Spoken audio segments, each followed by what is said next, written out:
Morning traders, welcome to the Traders Lab. I'm your host, Tom B. How are we doing today? Can I please get a screen and audio check in YouTube? Thank you, Stephen. Thanks, Mardine. Good morning to the Trader Lab community. Appreciate you all being here today. And if you're visiting in YouTube, you might want to review this stream. I'm going to be going over integration of multiple time frame. I'm isolating it today because it's FOMC day. And this is significant. This is the largest, most significant event that happens in the financial world.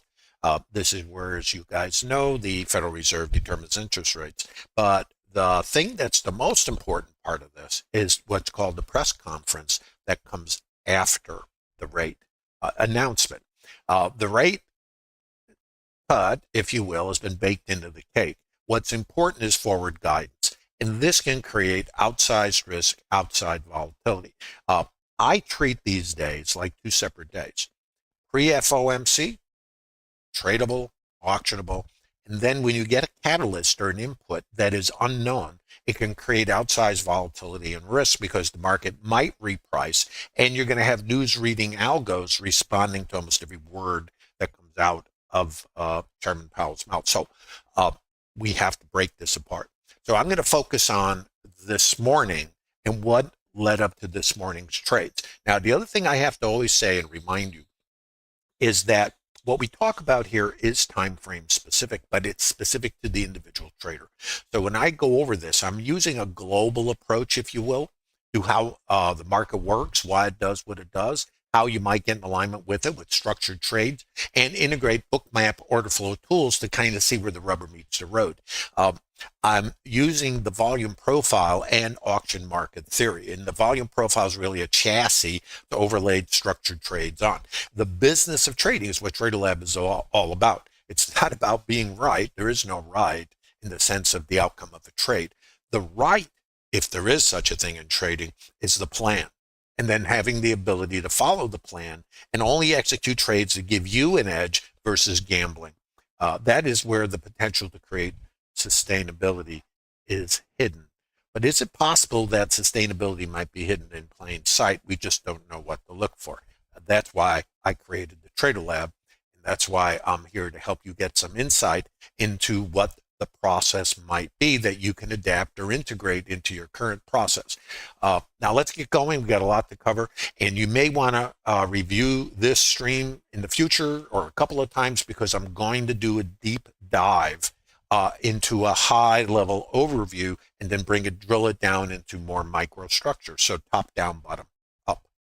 Now, I have to remind everybody, I am streaming from Costa Rica. I'm going to be down here for a couple of months, and the monkeys swing on the vine. If I do drop out of YouTube or Discord, it will recycle, and I will be back today.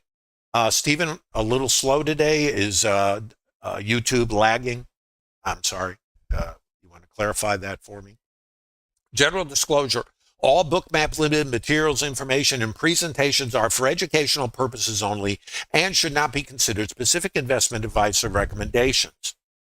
Risk disclosure. Trading futures, equities, and digital currencies involves substantial risk of loss, and it's not suitable for all investors. Past performance is not necessarily indicative of future results. Remember, on FOMC day, it's 2 days. Why am I saying that? Behavior is going to change. So we trade, at least I do. I trade the morning like any other day. However, once I get into FOMC, it's a new day, a new behavior. And if you're going to trade FOMC, post FOMC rate announcement and the press conference, if you're not familiar with it or know how to trade it and have a specific plan for outliers and news-based events, then you may be walking into something that is outside your risk parameters. Every trader, in my opinion, ought to take a day like today, isolated, and look at the behavior pre-FOMC and then after the announcement. It's a unique event, and it needs to be isolated, and it's just an idea. Now, I can't forget to remind you, there's a sale going on at Bookmap. If you ever wanted to get your hands on Bookmap, this is the time. You know, the Black Friday sale, right? 50% on Global Plus quarterly, 50% off data for 3 months. If you want to try it just for a month, throw your toe in the water, see what you think. This is probably the best time to do it. 60% off on a monthly basis for the first month. And then all add-ons, 50% off. And I use add-ons.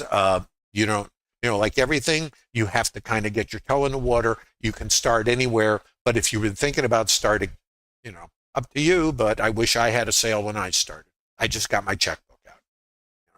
I would have preferred to start with a sale. That's just me. What about you? So now let's get into the higher time frame. By the way, if you have questions, please post them. I'll do my best. Thanks, Stephen. Making trouble. Now, this is the higher time frame. Now, the thing I'm showing you here is something called micro composites. And what I use is the volume profile. Now, what is this thing, volume profile? You look at this, and I know you want to, run out of the room with your hair on fire. I get it. That's what I thought when I first started looking at these back in the mid-1980s. I learned market profile from Peter Stottlemyre, who created it, and he was at CBOT. And I thought it was a great idea, made a lot of sense, and I couldn't do anything with it. Part of that had to do was I was a believer in indicators, and I always had random winning trades. So I thought if I just made my indicators better, I'd do better. And if I added more to it, I'd have more certainty, more confirmation. Unfortunately, that doesn't work. But because of random winners, I just thought, let's make it better. So more indicators, more winners, more certainty, less risk. My personal experience, not so much. Let's look at what this is. Now, there's no one way to do anything in trading. That's important that you understand. What I do or you do has nothing to do with it. It has to do what information do you need to be informed about the condition of the market and what is extraneous or conflicting. If you watch my primer webinar, and all these in a full library of webinars are available to all of you in the Trader Lab at no cost, by the way, you're going to see a consistent process. The primer webinar talks about anchored inputs, not random inputs. Now, the market is 100% random 100% of the time. And if you're wondering, and what we're trying to do is squeeze risk out. It's our norm, our nature, and create certainty. Well, if you can accept it doesn't exist, then you're not going to try to create that. You're going to try to solve for uncertainty. So all of us start out looking to avoid risk and get certainty. I get it. You get it. We know that. But how about you? It doesn't exist here. So then maybe we have to solve for uncertainty. How do we do that? Well, let's start here. We don't know what the darn thing is going to do. And why does the market go up and down? It does it because it's trying to figure out in all time frames or fractals, depending how you want to terminate your terminology, what's too high, what's too low, what's fair. Now, this is the same as your supermarket. So I always say trading is like shopping. If a price goes down under the fair price or a retail price, where the high volume is in your store, this orange line as an example, if the price gets too high, you're not going to pay it. The volume's going to dry up there. If this is the high volume in here, retail, in your store, fair price, everybody's willing to do business, and it goes on sale, and it's now on sale, you're going to throw 10 in the cart, and then the sellers are going to raise the price back to a fair price. So this creates our rotation. The other part of this, the thrill, is that there's going to be sell stops here, or sellers, sell stops under here, sellers, take the sellers out, get shorts in here, get sellers down here, and then what? Squeeze the shorts. Now the buy stops are here. What might happen? If we can't get these guys out, then the shorts in this leg and the morning sellers in here get squeezed, and we come back up.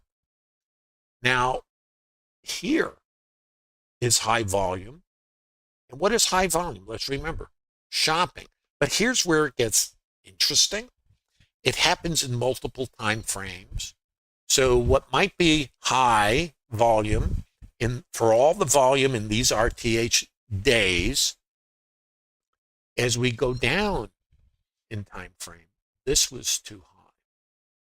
Where's my buy stops? Above here. What happened here? We didn't get them. If I can't get above this high volume, and I can't get the stops out here, what does it say? too high. What happens to these guys? What happens to these longs? These longs, where the sell stops are. Going to the moon, Alice? Not so much. Gap, we're out of here.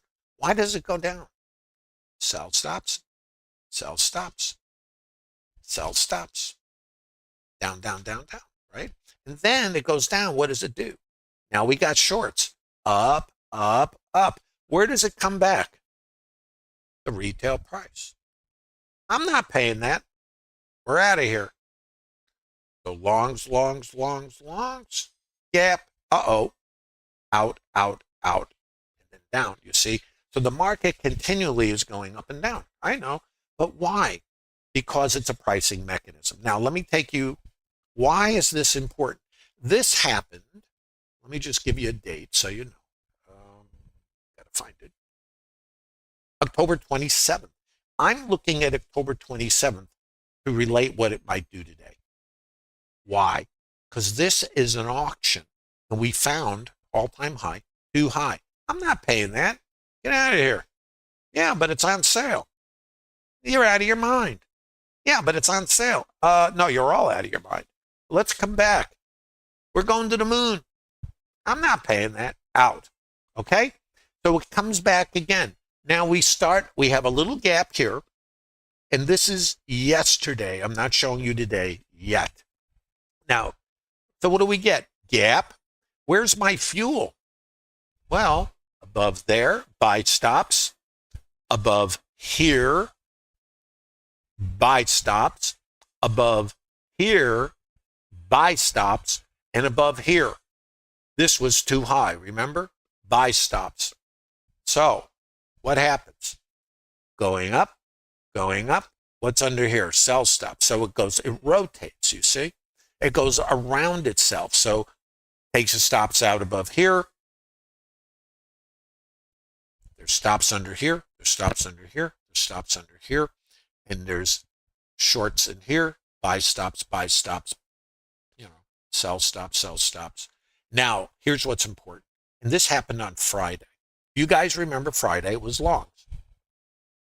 And where are we trying to go? Well, where's the fuel? Concept, buy stops, sell stops, rotations. Here, that was a target on Friday. This is Friday. Now watch very carefully. And this was a target. What happened? Friday. What happened Friday? To the moon. And then we come all the way back down and settle here. Well, either this was just a squeeze and we got evening up for Friday going into the weekend, or we have an excess. No. Now I'm going to take you a little further. 94 right here is an outside edge. Let me take you a little further. Now this is higher time frame, and you will find this confusing.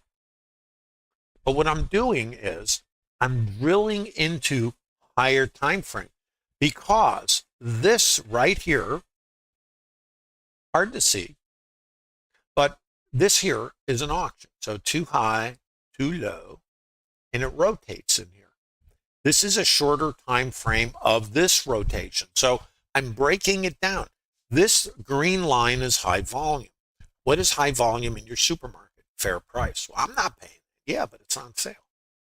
I'm not paying that. Yeah, but it's on sale. Retail.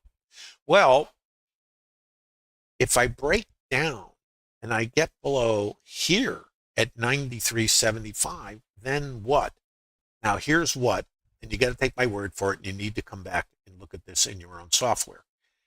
This day, the high in the ETH was 94, right there, which says, what does it say? Language? I'm not paying that. Get out of here.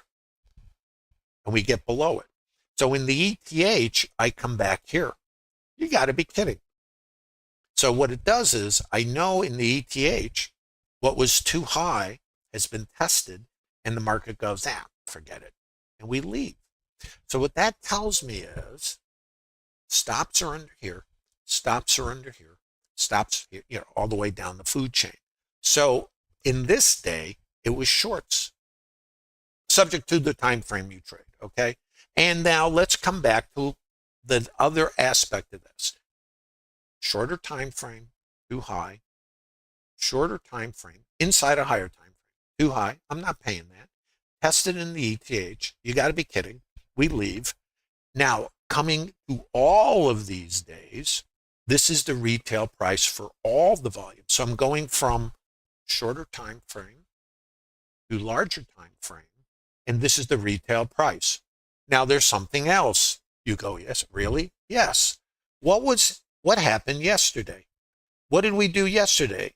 Now, my inclination yesterday, I was taking shorts only. Now, this is not a right or wrong. Remember that.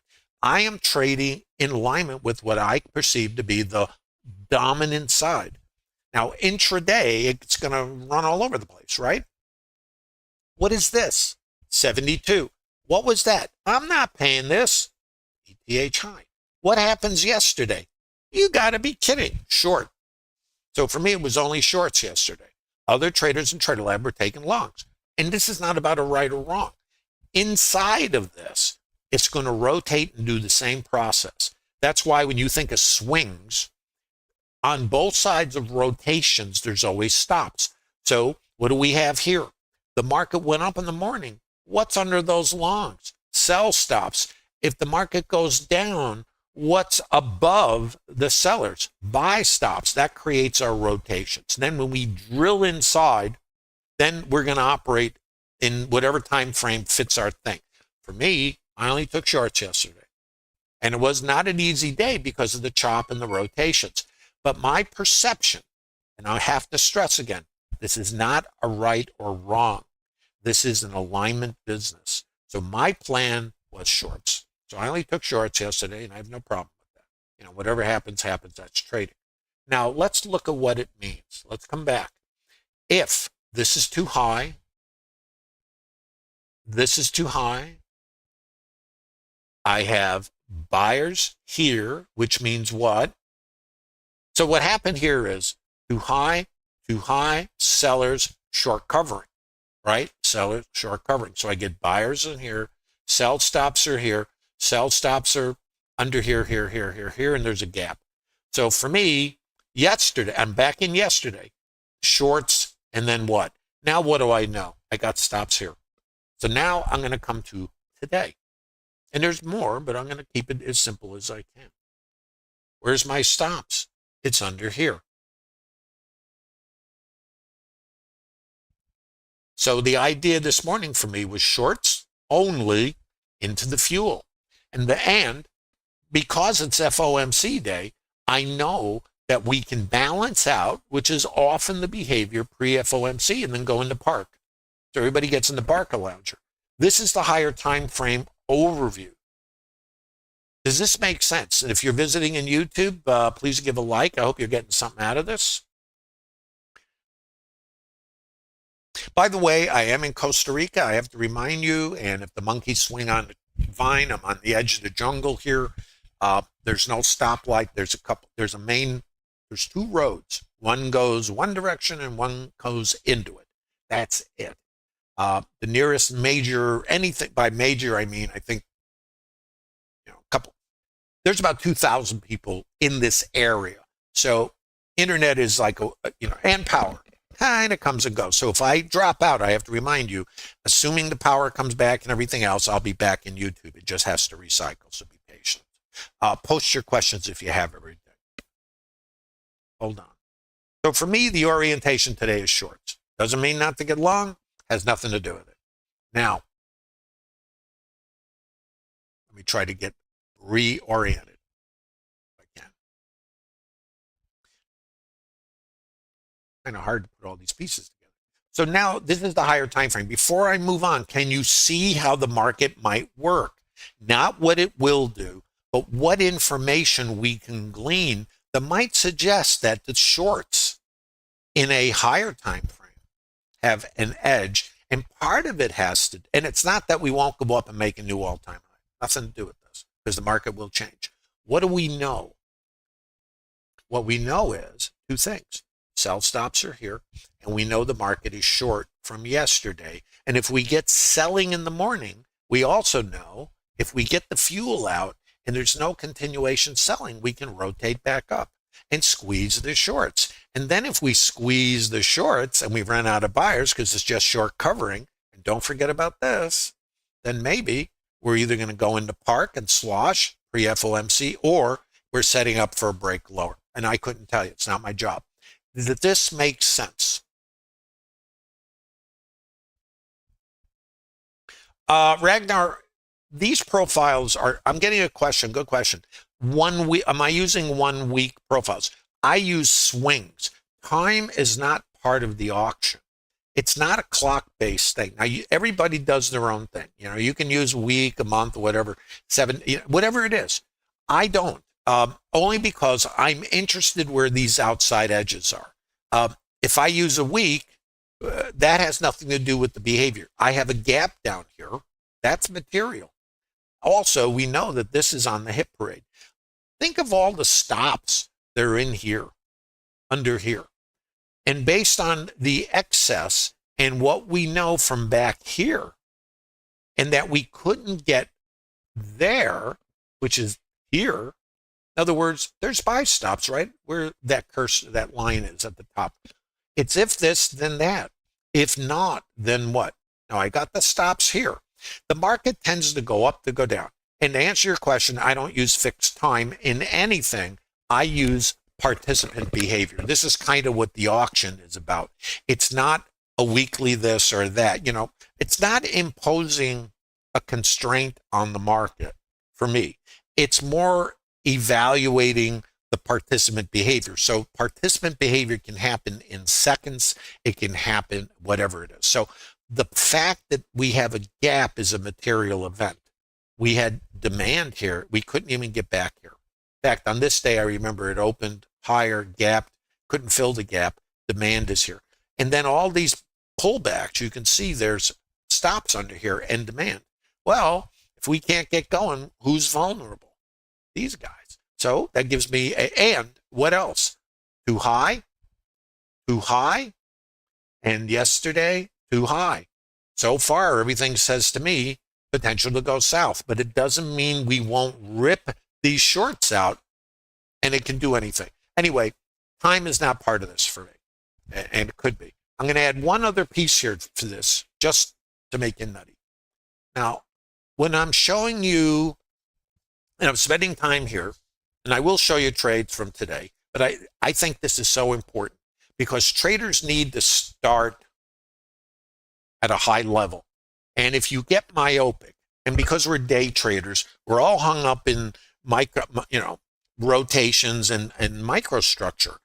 If you don't have a big picture, and it's okay to be taking longs or whatever you want, but isn't it important to know what happened and what didn't happen?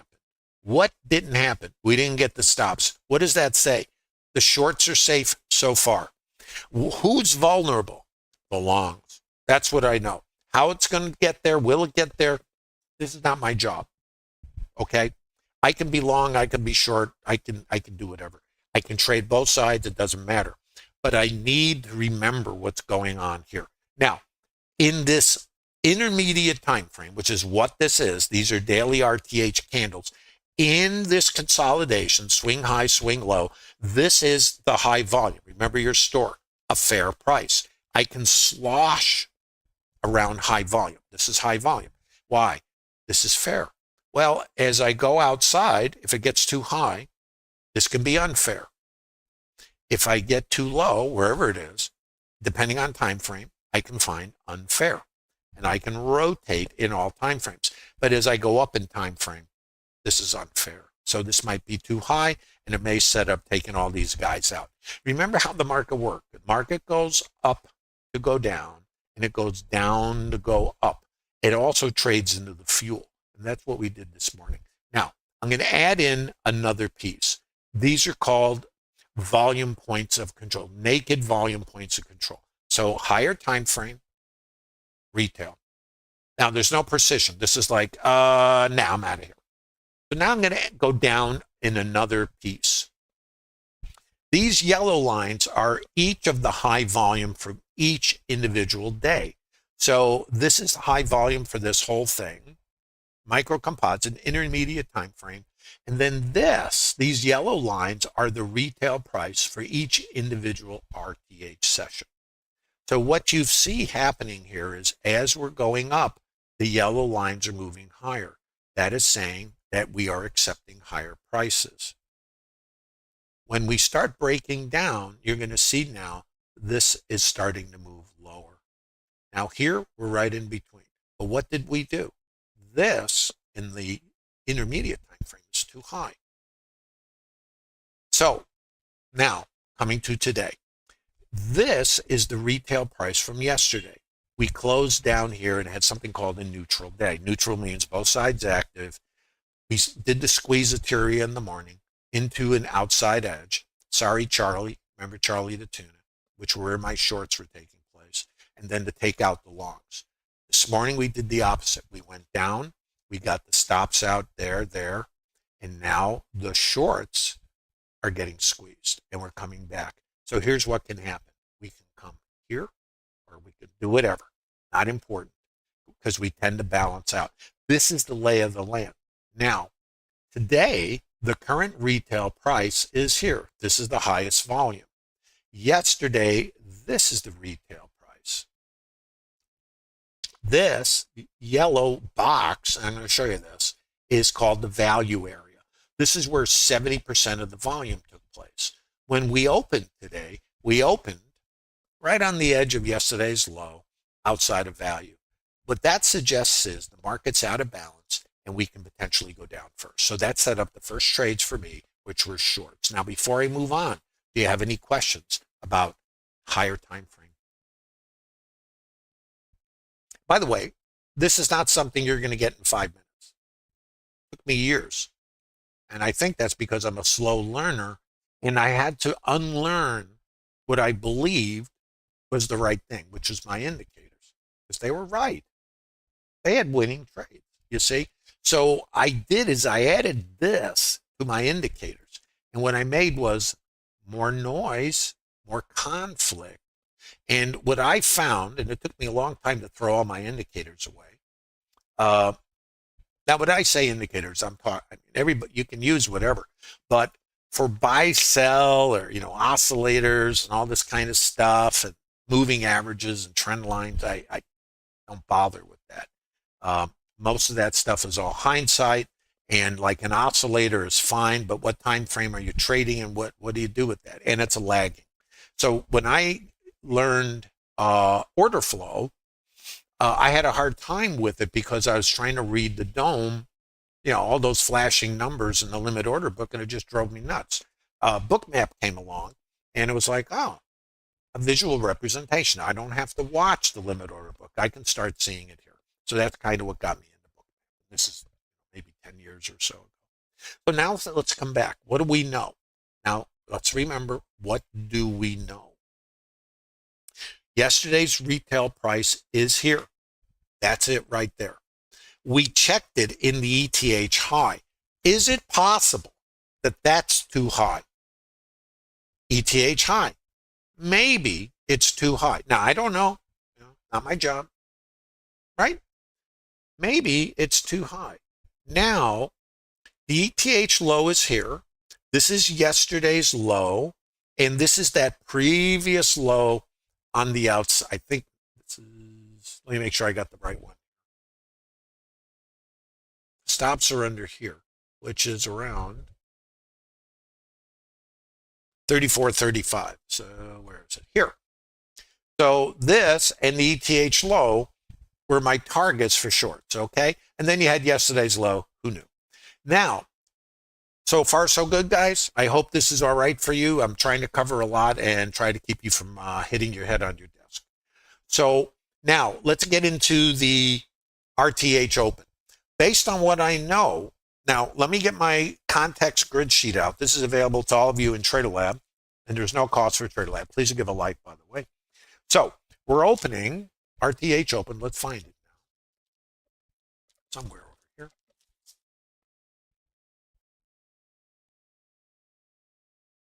By the way, the monkeys are out here making some chatter. I don't know if you can hear them through the microphone. We have something down here called howler monkeys. They look like little linebackers. I mean, they can pull your arm out of its socket with no problem. Yesterday's low is here. So we're basically opening on the edge of yesterday's range. Let's come back to what it means. The overnight volume point of control. So now I'm going down to ETH. So what this is, think of it like, I always use the term Russian dolls, Matryoshka dolls. It's a vertical integration of time frames. So I started with the higher time frame, and then I started going down inside it. Then I go down in yesterday's RTH to get the levels, and then I go into the ETH, which is the last auction, to see how it relates to yesterday's RTH. So what does it tell me? Yesterday's low there, ETH, overnight volume point of control, new retail price, which is what? Lower than, losing my mind to get here. So many levels, so little time. Let me try to get back here. Whoop.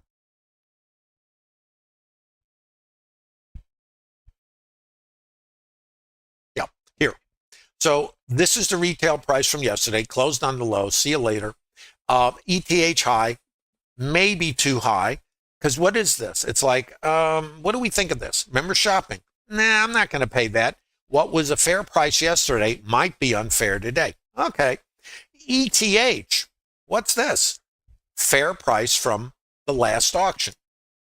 That's my retail price. It's lower than that one. Maybe that's too high. Now, let's come back. This is just to keep you crazy, because if I didn't make you nutty, you would be disturbed. In the higher time frame, this is the retail price, 42. 42.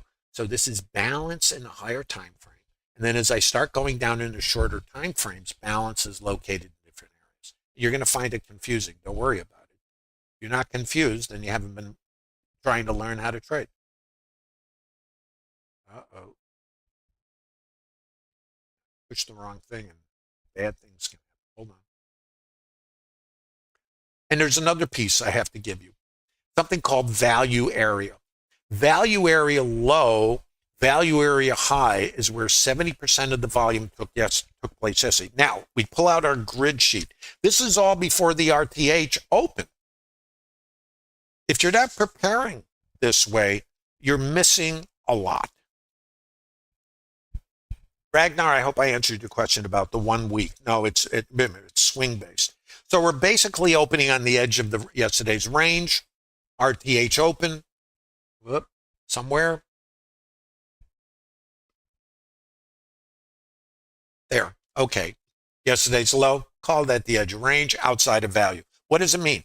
The market is basically out of balance. Now, the thing to think about is the market is long, and we have stops, which I just showed you below us. So yesterday's low, and then we have this other low sitting out here, and we have ETH low. Statistically speaking, and you have to vet these for yourself, there is approximately a 97% probability we take out either the ETH high or low. Pick one.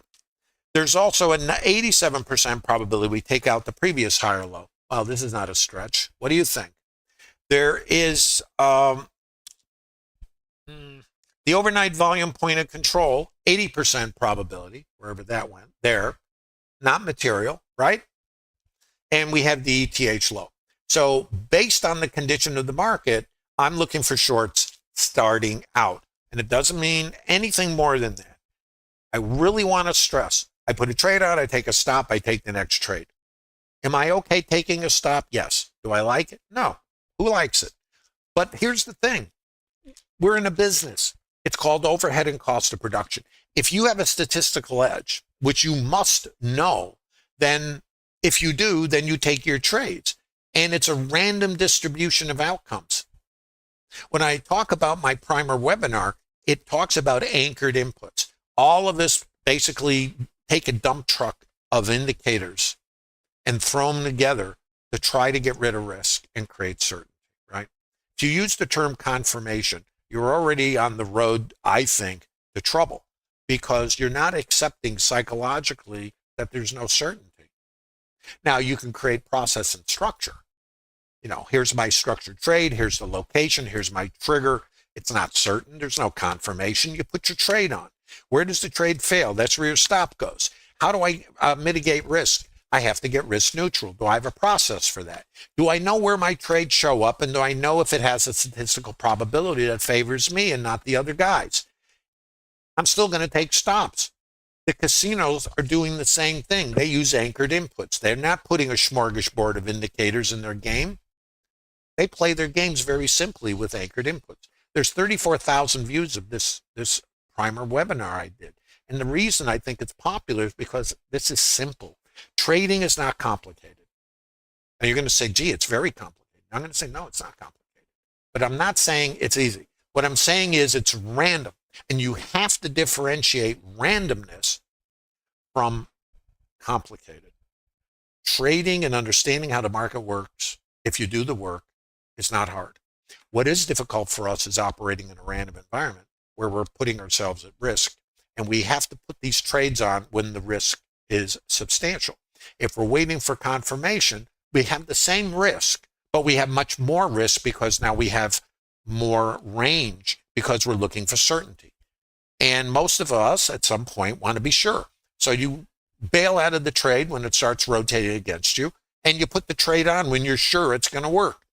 Does your trade that you put on when you're sure any different than my trade that I put on when I'm absolutely not sure?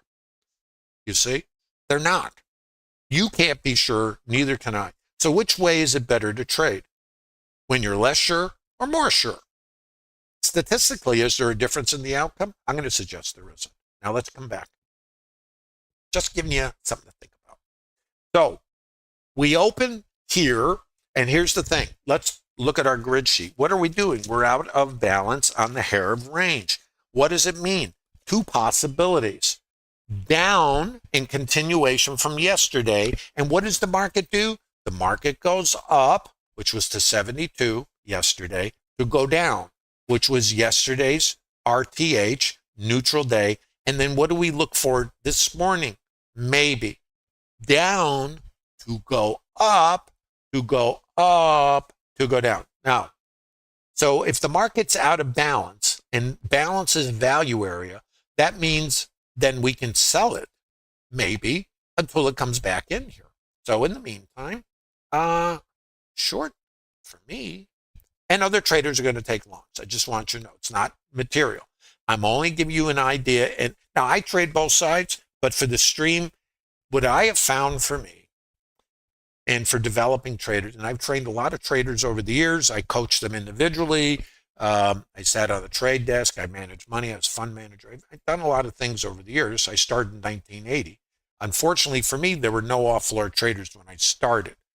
So I was very much in a vacuum, and all my friends were floor traders. And they looked at this and they said, what are you doing? You know? And I asked myself the same question because I had no idea what I was doing. I took what I believed was right, which was to squeeze risk out. And I spent years trying to be right and trying to squeeze out risk. What that did for me was it got me out of alignment with the business. And I got into this thing of predicting and being right. I learned classical bar charting at the CME, and that's measured moves. That's what classical bar, head and shoulders, this, that, and the other thing, pennants, blah, blah. So I came into this with an orientation of being predictive. So everything I started doing was about prediction. So let's look. Now, first trades. Now, I'm going to show you our opening trades. These are not trades anybody ought to do. I go over the open because I can show you microstructure, but in the Trader Lab, the idea of Trader Lab is to show you trades, but you have to reverse engineer them and extract an edge. Developing traders should not trade the open, absolutely. And I'll tell you why. It is so fast. If you don't have a lot of experience and unconscious competence, you're going to be chasing the market because of FOMO, and you're going to have outsized risk. And really can potentially do damage. So it's a place to study, learn market mechanics, but not to trade. Let's look. And I hope you guys are getting something out of this today. I'm going to try to move along. I'm going to show you the shorts this morning. And these are not necessarily anybody's shorts. They're just mechanics. So what do we see here? RTH open, 8:30 Central Time here in Costa Rica. Buy sweep into liquidity. Sellers are below the buyers. Now, remember what I know. I am opening below settlement, outside of yesterday's range, outside of value, and I have sell stops below me. I know this. And remember the big piece, 72, 72, too high. The big piece, 72, too high. So that tells me, unless I come out here, and this is not for day trading, this isn't a higher time frame, south, okay? I can come back here to yesterday's retail price. I can come up, I can do anything. So it's not predictive. Until it changes, it hasn't. So for me, shorts or longs, don't matter. You know, I can trade either side, both sides, no sides. So I'm looking for shorts. And what was the primary reason? I got sell stops underneath me, right? What's my other reason? I tested in the ETH high the naked VPOC or retail price from yesterday here, and it was too high. Now, and this has a 67% probability I get here, but what happened in the ETH? So I'm putting these pieces together that say get short and then maybe head to the Barca Lounger. Now, I'm outside of value. So now, as long as I'm outside of value, I want to take shorts. I want to go for these stops, and I have over a 90% probability of ETH higher low. This is what sets it up. And now, helmet, watch. Now, I'm looking, now the order flow. This is where I take Bookmap, and I call this the tip of the spear. Let's watch. And again, I take stops. Anything that happens to you happens to me. No different. The difference probably is I have figured out how, for me personally, in my time frame, and this process, by the way, works whether you're a swing trader, an option trader, any market, because this is the truth of the market. Market mechanics, they all work the same way. You have to adjust it, though, to the liquidity, the depth, the rotations. You know, there are nuances, but the ES is a thick market. It's a great market to trade for developing traders. Think about, now I traded NQ. I was a high volume trader in NQ for years. Same process, but you have to allow for, instead of 60 or 70 in the limit order book, 12, 20. What happens? Well, if you take those guys out, let's say buy stops, they'll catch you later, you know? So you just have to be aware of that. You're trading metals or crude, you know, whatever. Any market you trade works on these processes because this is what the markets are made of. It's participant behavior. So I'm looking for a short because I'm outside of value. That's the thing. I'm out of value. If I get, and the market is what? Short from yesterday. So what might happen? I might get some initial short covering because the market's short. What does the market do? The market goes up to go down. So I'm inside now yesterday's range, and I have full session VWAP here at the time, I think. No, it was there, sorry. And settlement here, overnight mid. And I'm watching my liquidity, and now I'm going down into microstructure. And this is very complex because of speed, and you have to know what you're looking at. So again, these aren't trade, this is behavior. So this is going to be the first short, if I can remember. Why isn't the market going up here? I don't know. By the way, watch. Buyers are here. Sellers are here. There's the iceberg. Watch. The yellow line is the retail price, highest volume. Just take what we talked about before.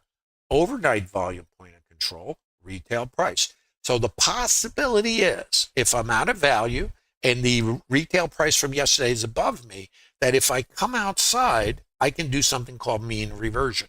This is the mean. So the mean from the ETH is there, and the developing mean or fair price in the RTH is at the same location. The mean is high volume, so retail. You know, retail in the store, high volume. Buyers and sellers agree to do business. Now, what makes us troubled is that this is changing all the time. So as the volume comes in the RTH, it's going to move around. because it's a shopping experience. Remember, and unlike your store, your supermarket, where the prices don't change much, here it's changing in real time. Now, if I go down in time frame, and remember, there's no clock, this is behavioral. I can look inside the time frame, and if I can read order flow, I can then suspect change. In a short time frame, if I get change, I can come back to the higher developing time frame. By higher, this is daily, yellow line. Remember I showed you those naked VPOCs? They are yellow lines that were finished at the end of the auction, the end of the session. They become permanent. They're called naked VPOCs. This is a developing volume point of control. We call them a VPOC. So this is the developing retail price. Now, when I go down in time frame, this little node sticking out is the same. So let's look. Buyers are here, sellers are here. How do I know? Well, I got a buyer there, and this is higher. Okay. Sellers are there, and the buyers are absorbing the sellers. That's a selling iceberg. Market goes higher. Buyers are there, buyers are there. Now, what can happen? It can go down. Well, what happens? The buyers are there, the buyers are there. I'm going up. All right. I don't know. Buyers are here. Buyers are here. What do I think? It's going up. Watch. Sellers now are here. I'm sorry. Buyers are here. I'm below the buyers. Buyers are here. I'm above the buyers. Sellers are here. What I'm doing is I'm narrating this behavior. And the micro high volume now is here. This is the same as that. Shorter time frame. Going up. Okay. Buyers are here, buyers are here, buyers are here, buyers are here. Sellers are here, sellers are here. Volume is here. Break low. This becomes an opportunity to get short right here. Let me show it to you. This is where the buyers were.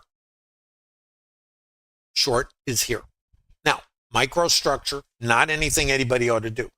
What is this that I'm showing you? Isn't this the same thing I was showing you in the higher time frames? If this is a retail price and it's too high and it breaks, what happened to these buyers? Where'd they go? Well, maybe it's just short covering.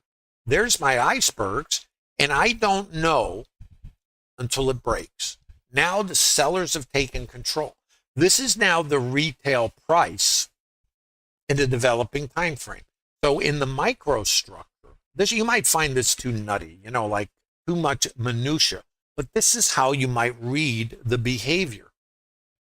I'm going to draw a little something around here to help you see this.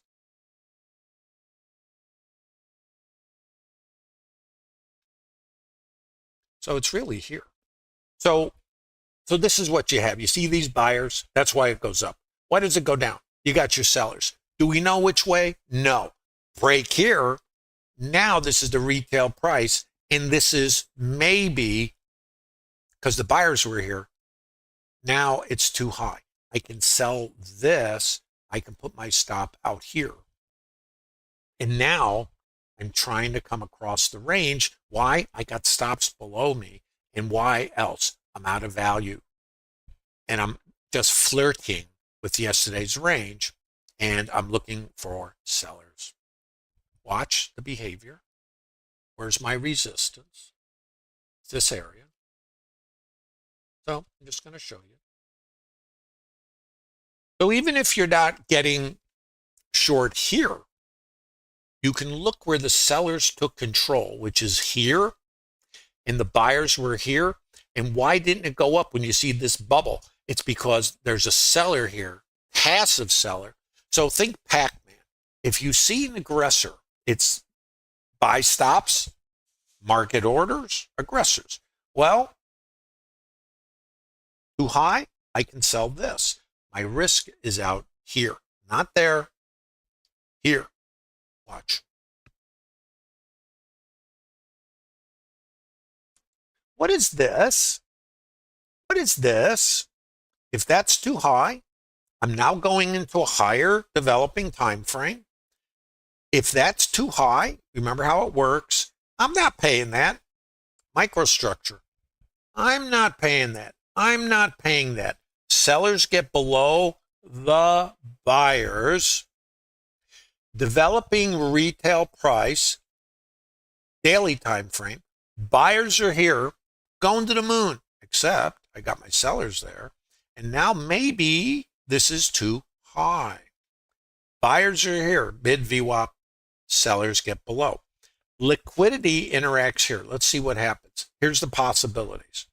Bounce, break low, test, continue, no clue. Let's see. Break low. So, short, but if you're there and you're yawning and you're getting your coffee, short, short. These are structured trades. As you're selling later, your stop is going to be out in here, and you have to be really, this is where the whole thing goes south of the border. Watch. VPOC migration.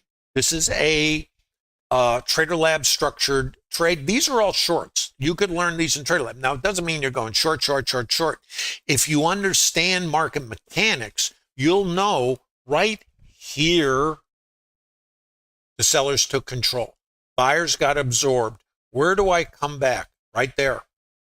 Break low. What do I know? Too high. Where do I come back? Right there.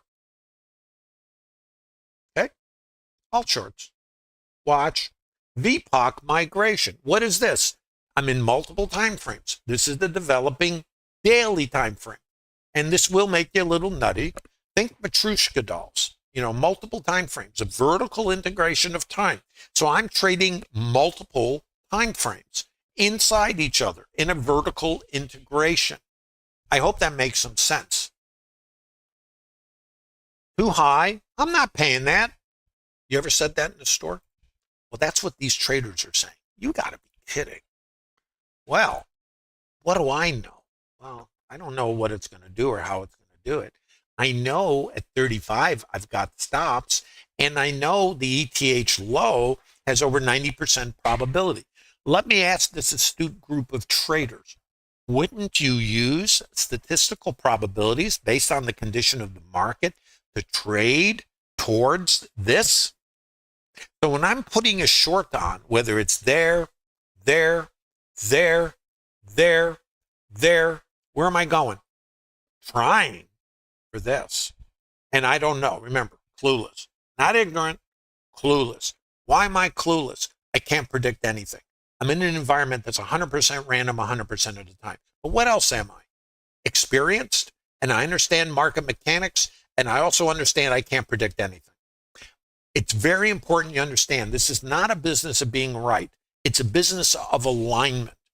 And the reason I created Trader Lab is to attempt to remove the fantasy of what this business is and help traders differentiate their outcomes from most retail traders who are looking for the holy grail and to squeeze out the risk.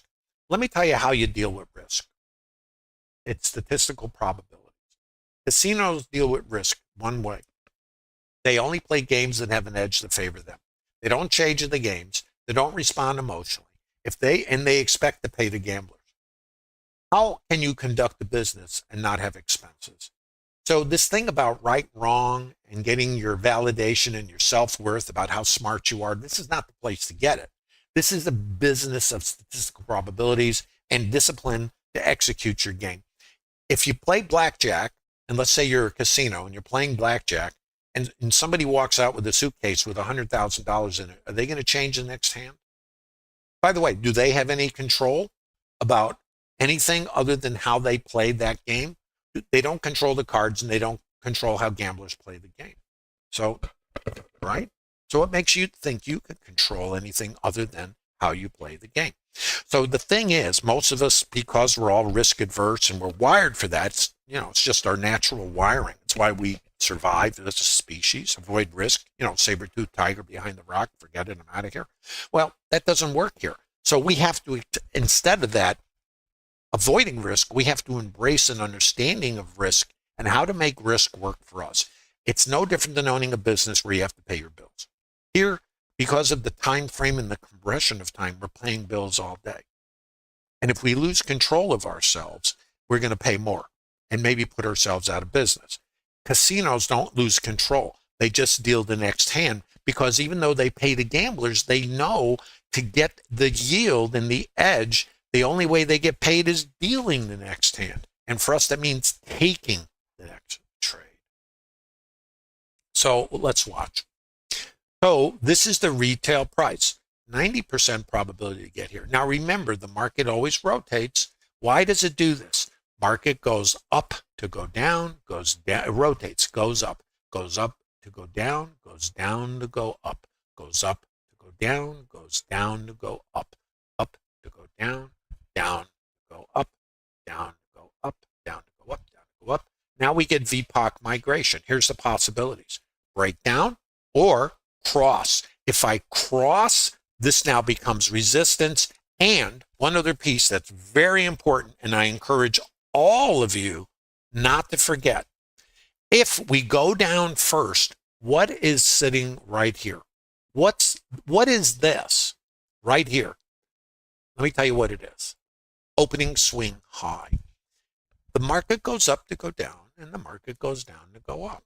If the market goes up to go down, the market goes up to go down, the market goes down to go up. What about in this leg? If the market goes down, might it come back and take these guys out because there's buy stops? The same reason I'm going for this target, the stops down here, because there's sell stops, is the same reason there's buy stops on the other side. Does that make sense? Does that make sense, guys?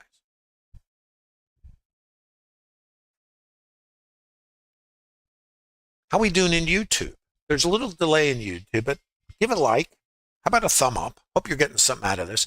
And use the link in the bottom of YouTube if you're interested in visiting the Trader Lab community. It's a group of like-minded traders who've come together to leverage their collective experience. This is about the business of trading.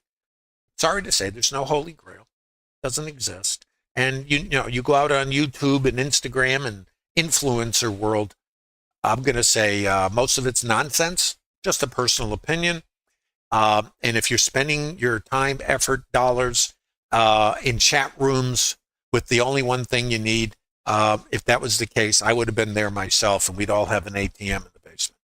And I'll tell you, when I started, it was called Commodities Magazine before it was renamed Futures. We had ads in there for similar, marketers. Here's a secret system. Get this, get that. I bought them. And I would have saved a lot of money if I just, but you have this hunger and thirst to learn, right? Well, if I look back, I took nothing away that was really usable. Now, maybe you do, but instead I added and added and added, and all I did was create my own problem because I accepted a belief, and the belief was based on my psychological needs to squeeze risk out. And if I had more indicators, more this, more that, I'd have more certainty. And the drive to find certainty was really to avoid risk. And it took me years to figure out that, no, can't do that. Then let's solve for that uncertainty instead of trying to create uncertainty. Hope that resonates with you. So where's my target? Here and the ETH low. This is called VPOC migration. Too high. Now here's the possibility. Crossover, come there. Drops down, new retail price, developing daily time frame, hasta la vista, having a great time. Target here and ETH low. And then, who knows? This. Now, let's watch. So that's my trade. I trade primarily the targets, 90% probability, could go up and take the high. Don't know. Why would I take the short before the long? Because I tested the naked volume point of control, the retail price from yesterday in the ETH. And it was too high. See how this all comes together? Based on this, I'm taking the shorts. Now, the other thing is, once I get my target, I know I have the opening swing high. And this sets up, once I come across, to squeeze, because everybody who's short has their stops here. Does that make sense?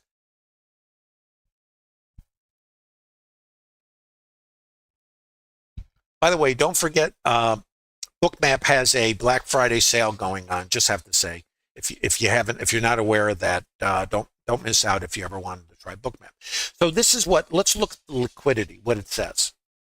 These are buyers, resting liquidity. My sellers are here. Let's look at what's happening. I'm just going to show you something how I use some of these pieces. Break low. Now, there's my buyers.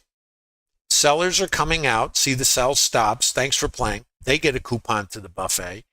Break low. Now, right here, it can go up, right, because of my stops. By the way, why would there be buyers here? Here's why. If you have sell stops, that's liquidity coming out. And they're coming out here. You can see them, 93, 56, and the buyers are here. There's the icebergs. A couple things can happen. They accumulate the inventory, and that's that. Who knows? And statistic. So this right here, I can either do this or break under. If I break under, it's resistance or a way to look at it. Now, let me take you back to microstructure. I'm going to come back to something I was discussing with you. I'm going to show you just some insights, and I can't cover everything, but I'm going to show you a generic process. See, I'm a process-oriented trader. In other words, I just do the same thing in different time frames and different locations. And I accept I'm clueless, but not ignorant. I am clueless. So this is resistance. See the sellers. Where's my resistance? Does this look familiar? This is support. What happens here? I break below it. If I don't get back above it, I can continue going my merry way. I'm below this. Now, I am done with my trade. Doesn't matter. And this can go wherever it's going. I don't know. Except I do understand FOMC. And I do understand that nobody, unless they're higher time frame traders, is probably going to hang out and go through FOMC. And I can't say nobody, but I can tell you me, not so much. So what's here? More buyers. Let's look at structure. Let's come back to the microstructure. Now, thing about microstructure is you have to determine, quote, the time frame. Remember, no clock here. The behavior. If this is support, absorption, break low, this becomes resistance. Order flow trigger, not a trade, just something to think about. I'm going to draw a little box around this for you. I'm integrating concepts and different tools. None of this means anything other than how you determine how to use it. Sellers are here. Buyers are here. What happens if this is the support's here and I break it? Doesn't this become resistance? Under different conditions, this would be a short for me, but this is not the right condition. This just shows me continuation. Let me come back here again. Order flow, buyers, icebergs are accumulating here, buyers, and what do? Same thing, break below. Order flow, trigger. It's just support and resistance subject to how you read it. Notice the high volume. Going to zero, Lewis. Another one is sitting here. I don't know. Do you? So I don't know. I'm in the I know I don't know. What do you know? I don't know. So I stay in the I know I don't know. What do I know?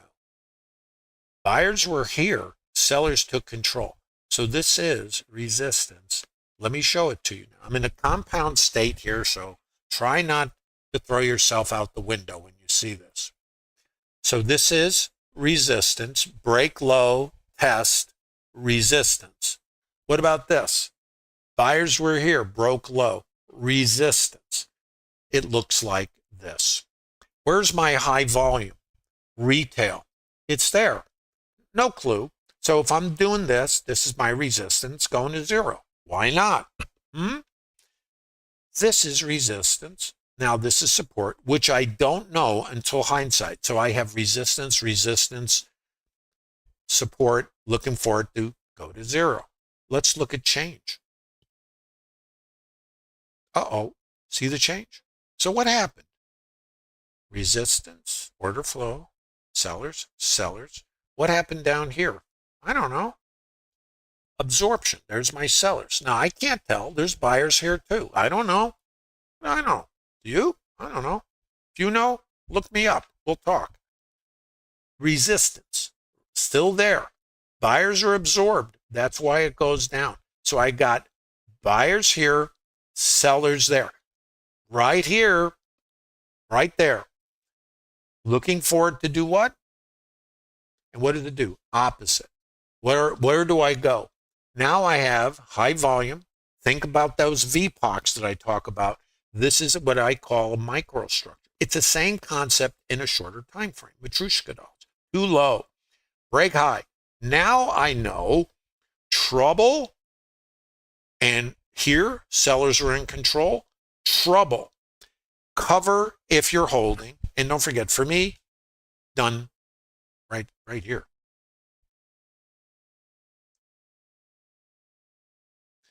Does everybody see this? This is a concept. Now you have to kind of put this together in your own time frame. Does this make some sense?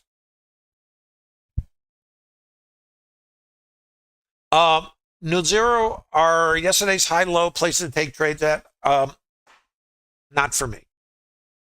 They could be, but by themselves in a vacuum, nothing is anything unless it is in alignment with other processes. There is no mechanical, Now, let's look. Let's come back to a concept. Now, there's a couple of things. One, I'm taking you now into concept. This was too high. This, let's come back to show you. Remember this. I'm not paying that. This is set up all the shorts. This is too high. Remember? I'm not paying that.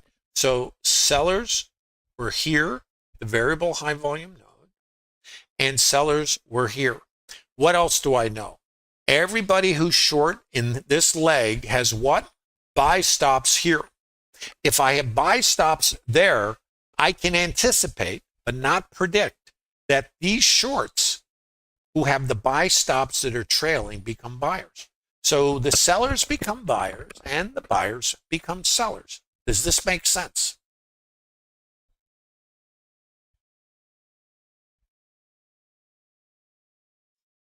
So let's look. So I have no clue. By the way, clueless does not mean ignorant. When I say no clue, it is something I developed for myself. It's almost like a mantra, because the best you have is maybe. Maybe it'll do this. Maybe it'll do that. Maybe it'll go to zero. Maybe we'll get short covering. Maybe the shorts in here will get squeezed. Maybe we'll keep going. I'm clueless. So the best I have is maybe. But what else do I have? The ability to read change, not predict. I don't know where. I don't know if. I don't know when. This is about accepting the environment you're in, which is 100% random, 100% of the time. But I do know some things. I know everybody in here is short. And if I run out of sellers, who become the buyers? These guys. And I don't know. It might only just do this and then continue, right? But what do I know? What do I know? I got the fuel, as I call it, out, stops under that low, previous low.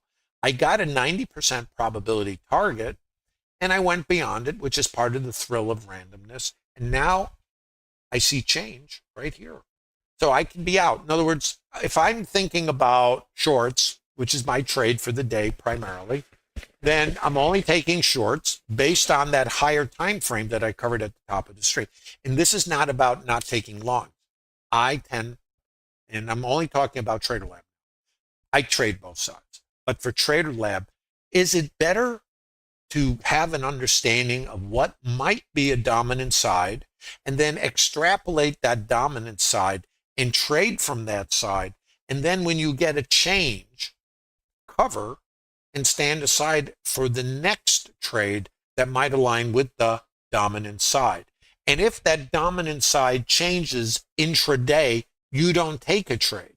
You go into the Barca Lounger, because instead of flipping around, if you, let's say you're just taking shorts and just, it's an idea, not a recommendation, then you're learning trade management and reversals. You're not taking them, you're managing.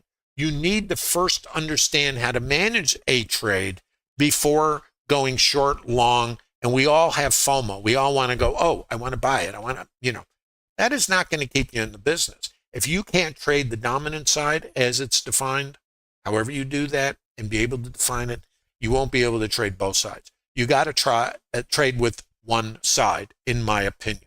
And that's based on me coaching individual traders and running a trade desk for many years and being a fund manager.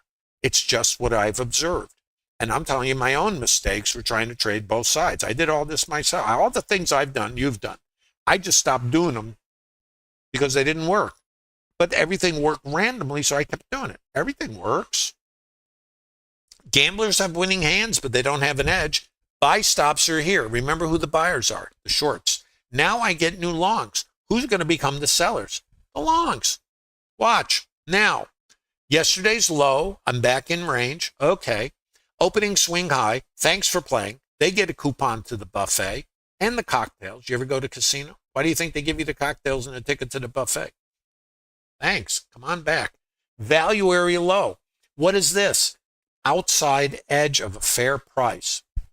What might I do if I squeeze out the shorts with the buy stops? I have buyers, but are these strong buyers or are they just weak shorts? What do you think? I don't know. So let's see. I'm going to show you my next trade. Now, where is my next location? It's here. So there's something I cannot show you, I don't think.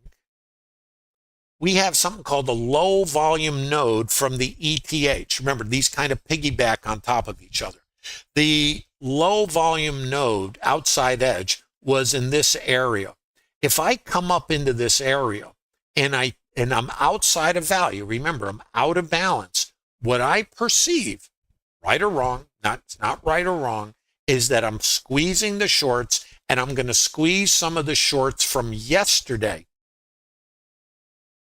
If that's the case, then I'm going to look to sell again, because now I've got my buyers in here and my sellers are built in. The same reason I have my buyers in this short leg, I'm now going to have my sellers in the long leg. Let's see what happens. Now I'm back in the order flow world and I'm back at location. Now, the thing about the auction, there's no precision in trading. Velocity, buy stops, momentum. This is, I call it horseshoes and hand grenades. Areas. Let's watch. Right here, see if you see something familiar. The auction and levels are very much like real estate. It's location, location, location. If I go back to my statistics, there is a probability of testing the previous value area high or low that runs somewhere about 89 to 90% probability to get here. That means if I'm a counter trend trader, in my view of trend, not yours, mine, I know traders in Trader Lab are going to take longs. They trade both sides. I'm more of a Barca Lounger kind of trader. For developing traders, I'm just looking at shorts. Now, you can take long. Doesn't matter, right? Now, FOMO is going to have you chasing this thing all over the place. You're going to be subject to FOMO as a developing trader, much more than someone who kind of gets used to it. You know, I feel it all the time. I ignore it. It's never made me money. It's always cost me a fortune. If it costs me a fortune, when I experience it and I feel it, it triggers recognition, not response. It took me a long time. And the way I got over that was created a error cost calculator. And this, I don't remember when it was, late 90s or something. And I started putting my errors in, skipping trades, moving stops, bailing out, whatever, FOMO. And normally we do these and we move on to the next trade. I put the numbers together and I was throwing $10,000, $20,000 a month out the window. I wrote a check out and I put it on my monitor. That helped curtail that because I realized that I was working really hard and I was giving dollars away, throwing it away. I might as well just have lit a match to it. Have you done that? Have you kept track? This is a short. Location, location, location. Let me show you the trade. What else do you see here? Resting liquidity. This is where the order flow comes in.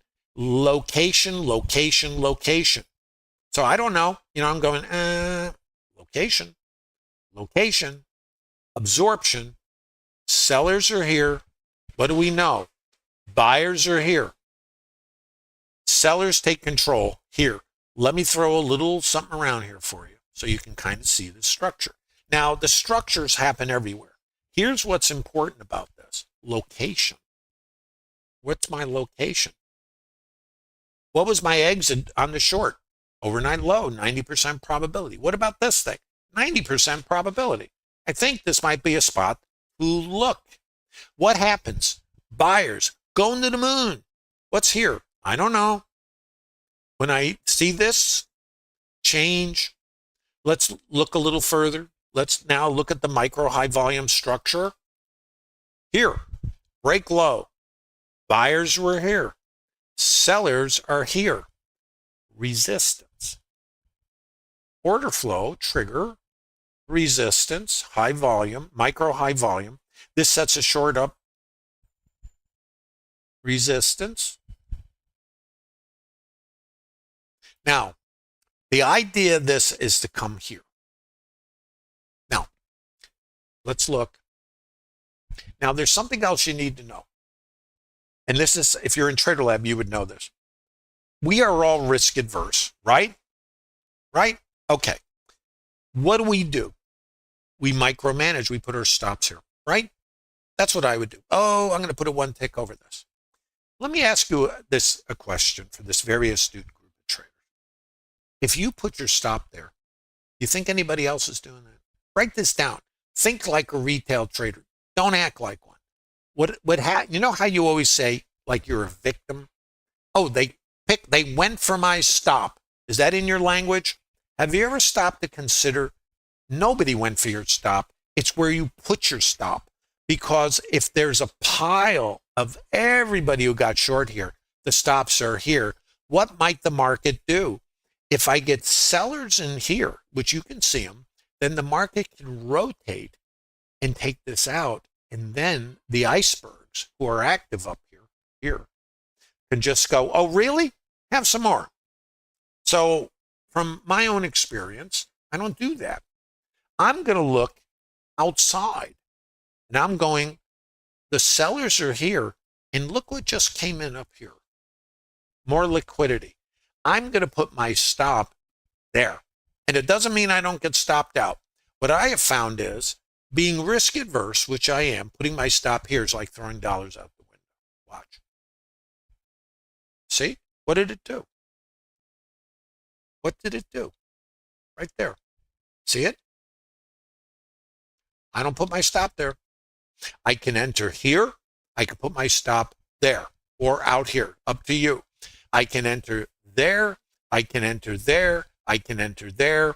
And my stop cannot go there. It needs, now, this is not a recommendation. You have to vet this for yourself. Okay? Watch. Where am I trying to go? Here. What is this called? Mean reversion. It's a structured trade in Trader Lab. And by the way, it can do anything. This is where I'm trying to go. So what do I know? I have my opening swing high, which were where the stops were. I have microstructure here. Now, I'm going to throw a little loop at you, so don't get angry. This is the retail price in this store. This is a store. In the developing daily time frame, think of it like your supermarket. This is the retail price for an S&P. But down the street in the mini mart, this is the retail price for an S&P. If I find a price in the mini mart that's too high and we get in a car and we leave the store, I might drive to the supermarket. Don't get mad at me and check the price here in a higher time frame. Target. This is called mean reversion. Underline the term mean because you're trying to pick an outside edge and you will get abused. Everybody does. So this is the next short for me. Back to there. Is everybody tracking? This is called mean reversion. I'm trading a multiple time frame in a vertical integration of time, but I'm not using time. I'm using volume, and I'm using the story that is put together by the participants. You'll notice, do I have an indicator that crosses over? No. I have order flow and an understanding of market mechanics, value area low, too high. Now, if this is too high, what does it say? Let's check the fair price. If this becomes too low and it's too low, I can come back the other way. Let's see what it does. Retail price. If in a developing daily time frame, now this is too low, this was too high, this is too low, I can come back across. Then the shorts, look what I'm doing. The longs are here. I'm getting them out. I'm taking their stops. Sellers are built in. Sellers are here. They squeeze this leg, take out the micromanagers. Thanks for playing. They also get cocktails and a ticket to the buffet. Squeeze a couple ticks. This is where they went for your stop, but not really. It's where you put your stop. Now back to retail. If this is too low, and I'm riding down on the sell stops in this leg, now the shorts in here become buyers. See how it works? Then what? Where's my resistance? Where was it, Tom? Come on, show me that. Show me the resistance. Let's look at how the mechanics might work. I'm just moving this out. What's that? The retail price in the mini market. You got to be kidding. I'm not paying that. Down to this, and then maybe down here or out the top. Either one. This can be a short or you're just a side. Doesn't matter. For me, the issue is this. So and this is time frame oriented. So it's short to there. It could be short, but you know this is too low. This now has a problem. This is time frame specific.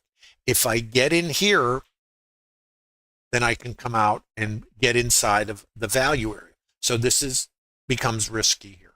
Now they're all risky, but VPOC migration. What does this say? What's this language, Tom? Here's what the language is. New retail price in the developing daily time frame. A variable high volume node. As I made these terms up when I was first doing this. Too low. This should be over here, by the way. New retail price. It's on sale. Can't buy it here anymore. New retail price. What happens if this is too low? I leave it. If this is too high, I can bounce off it. If I take it out, now this is too low and this moves up, this is the retail price. What then might happen? Up.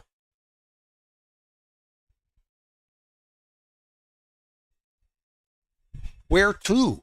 Watch. So if this is too low, it can go up. If this is too low, it can go up. If I break low, this now is my resistance. Break low. Where am I now? This is my retail price. I'm above it. This is my retail price. I'm above it. This is my retail price. I'm above it.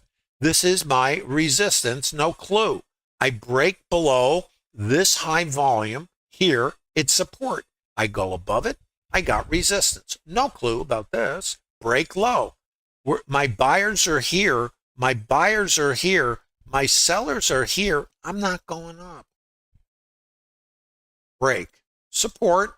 Support. Break low. What is this? I'm not paying that. Short to where? Here. And where are we trying to go? Back to here. And maybe up, wherever it goes, it goes. Oh, there you go. And where does it come? I haven't seen any of this. There's a sweep right at a location. Counter rotation. Where's resistance? It's up here. See? Support. Resist. So I can trade this, not saying it's good. If that's too high, this is too low. If this is too high, this is too low. This, no clue. Let's see.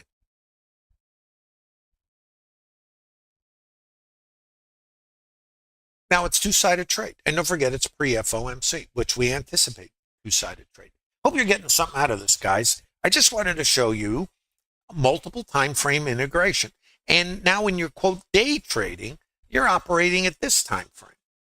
And this is not about get long, get short, get long, get short. Pick a side and use the reversals for trade management. Why knock yourself out? Sell sweep, location, location. Why?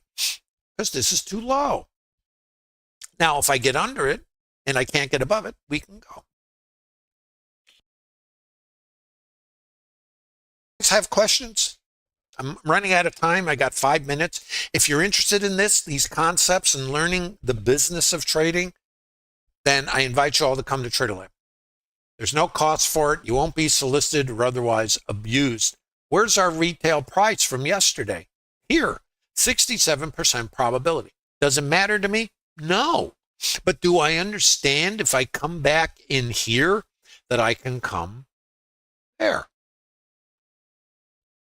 Doesn't mean it will. Not my job. Not important. Are you guys tracking? I hope you got something from today. Please leave a like. Review the stream. I think I covered a lot. It might be too much. I can understand that if you go running out of your room with your hair on fire, that you just go, I can't take this. So apologies if you found this overwhelming. I am operating in multiple time frames. What's important to know about this is you can pick a side. It's not about flipping around. It's about picking a side. And then you can just trade until the structures start getting violated, and then you could be done. This would be a very profitable day if you were even just taking shorts, you see? Or you're just taking longs. For me, the shorts. But I also know, being this is FOMC, all bets are off, and market's going to go into park. And FOMC, as you know, is at 1 p.m. Central Time, so in about an hour. And then the thing you have to be conscious of is the press conference at 1:30 Central Time is the biggie. That's where you get your forward guidance and you can anticipate outsized risk and volatility. So unless you have experience and you've done a deep dive on FOMC trading, I'm going to suggest, and of course I don't make recommendations, I'm going to make a suggestion. Don't even think about it. Study it. Learn from it. You need to be here for tomorrow. If it's dopamine for you and the thrill and it's a video game, you will not have sustainability, but you'll have a good time. But you're going to be very disappointed. If you're interested in building a business out and potentially creating sustainability and you have to do the work, this is not a 3-month endeavor. You're going to spend a number of years to develop expertise. You can cut that time down in Trader Lab, or you can even reach out to me and I'd be glad to just visit with you and talk about your privately about specific issues you might have. That's always available. If you come to the Trader Lab community, you can DM me. And it's really just about understand we're all the same from our primal wiring, but our beliefs are the things that we kind of bring here. But have you ever imagined that if you landed on Mars, that the things you believe for living on Earth will not work on Mars? This is an alien environment, and you're going to try to fit this environment into what you're familiar with and bend it. Instead, you're really going to have to learn how to bend yourself to this environment. That is really the challenge. Differentiating your behavior, not responding to the things that have worked here on planet Earth, getting that approval, being right. Everybody wants to be right. There's no right. Here's what's right. You know what you're going to do when when you come into the market, because you have a plan that has a statistical edge, same as the casinos. They know what they're going to do, how they play their games. They don't know what's going to happen after they deal the cards. None of us know what's going to happen after we put the trade on. But if we have an edge and we know what we will do, because every piece is already known what we will do, but we can never know what the market will do. That's the business of trading. If you're interested in the business of trading, use the link in the bottom of YouTube. Visit the Trader Lab community. You will not be abused, solicited, or otherwise disrespected. This is a business community. It is not romper room. If you're interested in business and learning about the business of trading, you have to do the work, but it's open to everyone. And don't forget, right now there's a sale going on, Black Friday. If you ever wanted to try Bookmap and you've been thinking about it, you can save substantially. It goes to December 31st. Don't forget about it. Go to bookmap.com and you can take advantage. Thanks again for visiting Trader Lab. Don't forget to leave a like on the way out. Visit the Trader Lab community. There's a library of webinars, a document section, and a lot of great material, and of course the community, which is made up of traders just like you. Look forward to seeing you tomorrow. Remember, it's FOMC, and you treat FOMC after the rate announcement and the press conference like a new day. It is not today anymore. It'll be a different event. Thanks again, guys. Look forward to seeing you soon. And thanks so much for visiting the Trader Lab.